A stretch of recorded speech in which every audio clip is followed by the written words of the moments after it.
L'enquête sur la disparition d'Estelle Mouzin vient une nouvelle fois progresser grâce au témoignage de Monique Olivier.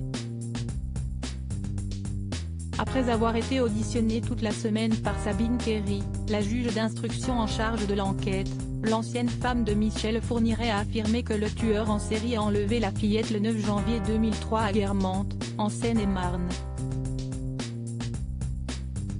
Par la suite, son ancien mari aurait violé et étranglé l'enfant. Pour mémoire, Monique Olivier a précédemment donné des précisions sur l'affaire au cours de ses auditions. Elle avait par exemple remis en cause l'alibi de Michel Fourniret. Medelgun, l'avocat de l'ancienne femme de Michel Fourniret, a précisé pour sa part que sa cliente, aujourd'hui âgée de 71 ans, était mise en examen pour complicité d'enlèvement et de séquestration dans ce dossier. Selon le témoignage de Monique Olivier, celui que l'on surnomme l'ogre des Ardennes aurait quitté leur domicile de Sainte-Custine en Belgique le matin de la disparition d'Estelle Mouzin.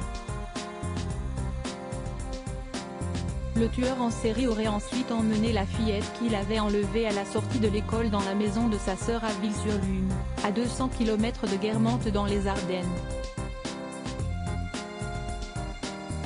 C'est à cet endroit-là que Michel Fourniret aurait violé et étranglé Estelle Mouzin, affirme Monique Olivier.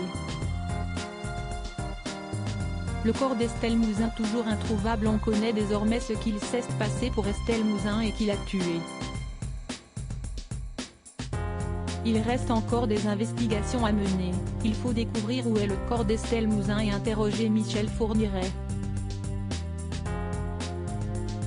Monique Olivier a donné quelques éléments mais elle n'a pas pu donner d'indication à cet égard, a déclaré Medelgun. La justice et la famille attendent donc toujours des réponses afin de retrouver le corps d'Estelle Mouzin.